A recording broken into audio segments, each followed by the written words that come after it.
halkani waa saxaraha Kalahari filimkeena halkan ayuu ka bilaabanayaa maanta dhakhtarkan waxa lagu magacaabaa Andrew waxa uu qalliin ku sameeyay mid kamid ah bukaanadiisii ilaa uu dhintay aad ayuu murugaysan yahay isagoo ka xun wixii dhacay maadaama uu badbaadin waayay bukaankii magaca filimku waa Bray dhakhtarkii waxa loo sheegay inuu halkan isaga tago maadaama group doonay inay dilaan ay soo galeen magaalada gaarigiisa ayuu soo qaatay waxa uu imaanayaa xaaskiisii macalimada ayaa halkan ka tahay waxayna bartaa carruurta tuulada markiiba uu yeeray waxaanu ku leeyahay waa in halkan isaga tagnaa sababtoo ah nolosheena ayaa ku jirta halis way soo raacayaan isaga iyo xaaskiisii dhakhtarkii aad ayuu murugaysan yahay waxaanu ka xuyaa inuu kaymahan aadka u quruxda badan uu ka tago aeroboortka yarka ayay yimaadeen halkanna waxa ka baxda maalin kasta diyaaradan weli diyaaradii waa ay taagan tahay waxaana ku jira groupkan oo doonaya inay diyaaradda u raacaan magaalada isla markiiba bayladku waa uu kasoo degay waxa uuna u galay ninkan si uu uga qaato isla markiiba warqadii ayuu seexayaa waxaana la go'aamiyay in diyaaraddu ay dhaqaaqdo ilaa markii dambe dhakhtarkii iyo xaaskiisii ay gaariga kasoo degeen xaaskiisi waxay macsalaamaynaysaa ninkan oo muddo badan u shaqaynayay dareewalkoodina ahaa waxayna ku leedahay waan kusoo laaban doonaa maalin un gacmahii isgelinayaan halka dhakhtarka uu la taagan yahay ninkan bayloodka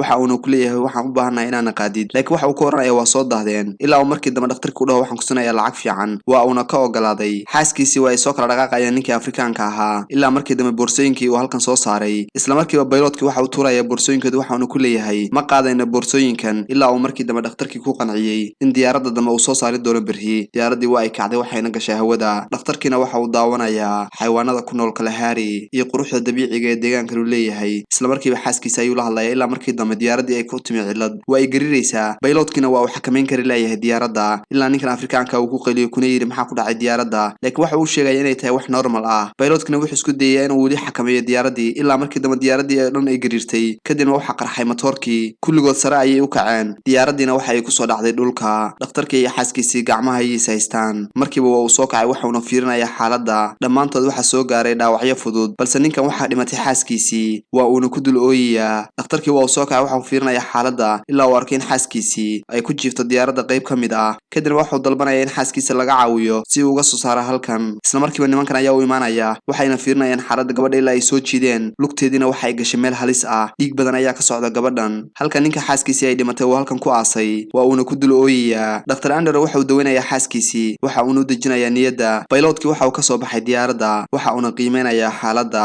waxa uu ogaaday inay tahay halkani meel aad u bahalo badan liibax fara badanna uu joogo saaxiibada ayuu la wadaagaya waxaanu ku leeyahay halkan waa in iskaga tagnaa ilaa markii dambe ay go'aan ku qaateen inay ka baxsadaan liibaxyada halkan ku nool gabadhii waa ay dhiig baxaysaa afartii kala go'aan ayay gaareen inay halkan iskaga tagaan waxay u yimaadeen dhakhtar Andrew waxa uuna ku leeyahay anigu kama tagaya xaaskayga waa isaga soo dhaqaaqayaan dhammaantood xaaskiisiina waa u mahad celinaysaa maadaama uu ninkeedii la joogo dhakhtar Andrew saaxiibkii ayaa dib ugu soo laabanaya Afrikaanka ahaa waa uuna macasalaameeyay kayntii ayay afka soo saareen bayloodkiina waxa uu ku yiri jihadan ayaa u dhaqaaqi doonaa halkan waxa naga xiga magaalo 20 kiiloomitir noo jirta dhammaantoodna waa ay ku waafaqeen halka dhakhtar Andrew uu la joogo xaaskiisii buurahan aadka u dhaadheer ayay soo soconayaan waa ay daaleen dhammaantood ilaa mid kamid ah dhulkii ku dhacay isla markiiba bayloodka ayaa u dhibaya biyihii yaraa uu sitay waa uuna cabaya waxa uu ku leeyahay waa in halkan isaga tagnaa oo aan gaarnaa magaalada si aysan habeen noogu noqon dhakhtar Andrew waxa uu la joogaa weli xaaskiisii waa uuna walwalsan yahay halkana waxa ku nool liibax aad u halis badan weli waxay soo qaadayaan saxarihii ilaa ay markii dambe buurtan ka soo talaabeen kadibna uu arkay bayloodkii inaysan magaalo u dhoweyn isla markiiba ninkan ayaa ku qalinaya waxaanu ku qabanayaa baaskoolad isagoo ku leh adiga ayaana soo khalday waxaana na keentay meel aan magaalo jirin bayloodkiina waa uu aamusan yahay wax jawaabana ma uusan siin ilaa markii dambe ninkan uu go'aansaday inuu tiimkan isaga haro waa uu isaga soo dhaqaaqay isagoo keligiis ah waxa uuna soo galay kaynta halkana waxaa jooga liibaaxan weli dhakhtarkii waxa uu la joogaa xaaskiisii balse liibaaxidii waa u soo dhowaadeen wayna arkaan meesha uu joogo bayloodkii iyo labadii kala dib ayay ugu soo laabteen diyaaraddii ilaa uu markii dambe bayloodkii arkay dhiiggan faraha badan ee meesha yaalla waxa uuna gartay in la cunay dhakhtarkii iyo xaaskiisii aad ayuu murugaysan yahay waxa uuna soo raacayaa raadka dhiigooda isagoo qiimeyn ku samaynaya xaaladda ilaa markii dambe uu diyaaradda daloolkoodii fiiriyey waa uuna ka waayey isla markiiba dhakhtar Andrew ayaa kusoo boday waxa uuna ku dhiga cunaha waxa uuna ku leeyahay xaaskayga inuu bahalka cuno adiga ayaa sabab u ahaa oo ku qaylinaya ilaa markii dambe la kala qabtay dhakhtarkiina waa uu iska ooyaya maadaama uu xaaskiisii badbaadin kari waayey bayloodka ayaa dib ugu soo laabanaya bayloodka waxa uu sheegayaa in diyaaradda gudaheeda ay qaado 3 qof sidaa darteedna loo baahan yahay in mid kamid ah uu banaanka seexdo waxa ayna tuuranayaan nasiibka si mid kamid ah haddii ugu soo hagaago uu banaanka u aado ninkan cadaanka ayuu ku soo aaday ilaa markii dambe ninka Afrikaanka ka bariyay kuna yiri waxaan ku siinayaa lacag adigu banaanka seexo laakiin waa uu ka diidayaa gabalkii waa uu sii dhici rabaa dhakhtar Andrew waxa uu yimi wiilkan waxa uuna ku leeyahay waa inaad dab shidataa caawa si aad uga badbaadid bahalahan liibaxyada ee faraha badan ee halkan jooga gabalkii waa uu dhacay liibaxina waa uu soo dhaqaaqay mar kale bayloodka ayaa waxa uu imaanaya wiilkii waxa uuna ku leeyahay waa inaad dab shidataa iskuna day dabkaas inuusan ka damin ilaa caawa dabkii ayuu shitay halka ninkii kale oo halkan gabalku ugu dhacay waa uu iska wareegaya ilaa uu baaskoolada soo baxay kadibna uu ku ridayay afartiisa dhinac laakiin waa uu cunay libaaxii wiilkii weli waxa uu baxaya dabkan waxa uuna ilaalinayaa inuusan dabku isbaktiin libaaxuna waa u dhow yahay saddexdii kale gudaha ayay ku jiraan mar kale bayloodka ayaa u yimi waxa uuna ku leeyahay ku dadaal dabkan hana isku dayay inaad seexatid dib ayuu uga soo laabtay bayloodkii waxa uuna soo galay diyaaradii gudaheedii ilbaabkiina waa uu xirtay balse nasiib darro hurdo ayaa qabatay waa uuna iska seexday ilaa uu markii dambe dabkii ka baktiyey libaaxyadiina waa u yimaadeen saaxiibadii waxay maqlaan qaylada libaaxyada ilaa ay maqleen qayladiisii libaaxiina waa uu cunay mas ayaa gudaha usoo galay ilaa uu ninkii afrikaanka ah qaniinay dhammaantood way kala cararayaan ninkana wuxuu isku dayaa inuu maska dilo waa uu ku istaagayaa maskii kadibna dhakhtarkii ayaa afka u gelinaya geedkan waxa uu ku leeyahay qaniin meeshii uu ka qaniinay ayuu dhiig ka keenayaa dhakhtarkii waxa uuna isku dayayaa inuu sunta ka daadiyo waagii ayaa bariyey dhammaantoodna waxa ay ku jiraan weli diyaaradda gudaheeda dhakhtarkii ayaa dibadda usoo baxay waxa uuna rabaa inuu fiiriyo xaaladda uu ku sugan yahay wiilkii ilaa uu arkay meeshii oo wada dhiig ah libaaxiina uu cunay wiilkii xalay halkan looga tegey dhakhtarkiina aad ayuu u murugaysan yahay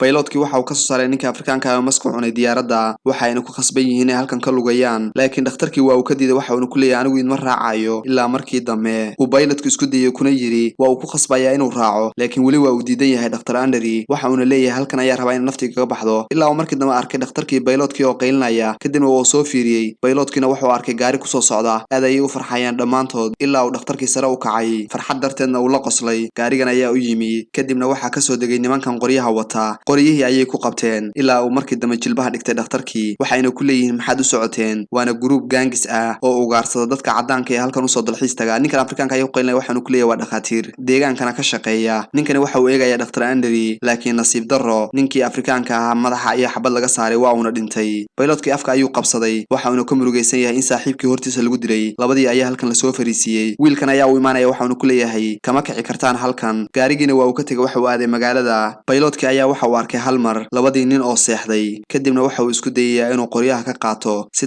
tartiib ayuu ugu soo dhawaaday ilaa uu markii dambe wiilkani ku toosay kadibna uu qoriga madaxa ka saaray laakiin xabadda ayaa u dhici weynaysa ilaa ay markii dambe istagaaleen halka dhakhtarkii uu ninkan qoriga kula dhigay xabadihiina waxay ku dhaceen saaxiibkii waa uu dhintay halka dhakhtarkii uu dilay ninkii waa uu soo kacaya waxa uuna fiirinayaa ninkan meydka ah labadoodiiba waa ay dileen halkaas ayayna kaga badbaadeen laakiin libaaxii weli kama aysan badbaadin bayloodkii waxau soo kaxinaya dhakhtarkii waana dhaawac aad u daran ma socon karo ilaa uu markii dambe tabartii ka dhammaatay dhakhtarkiina uu ku dhacay dhulka bayloodkii mar kale ayuu soo kaxinaya dhakhtarkii waxauna la soo dhex marayaa buurahan aadka u dhaadheer ilaa uu markii dambe isku dayay inuu buurtan soo saaro laakiin waa uu daalay tabartii oo dhanna waa ay ka dhammaatay bayloodkii waxa uu koray xagga sare ee buurta waxa uuna gacanta usoo taagay saaxiibkii si uu caawiyo laakiin waa uu ka fakaday waxa uuna ku dhacay bayloodkii dhulka weliba si xun dhaawac kasii daran ayaa gaaray bayloodkiina waa uu murugaysan yahay ilaa uu hal mar arkay saddexdan libaax ee kusoo socda waxayna soo raaceen raadka dhiigga dhakhtarka ka baxaya islamarkiiba hoos ayuu soo degay bayloodkii waxa uuna qaadayaa saaxiibkii si uu saaray xagga sare ee buurta libaaxyadiina waa ay kusoo dhawaadeen mar kale ayuu isku soo dayaya inuu saaxiibkii soo saaro xagga sare ee buurta nasiib wanaag waa uu soo saaray ilaa uu bayloodkii arkay tuuladan yarta ee u dhow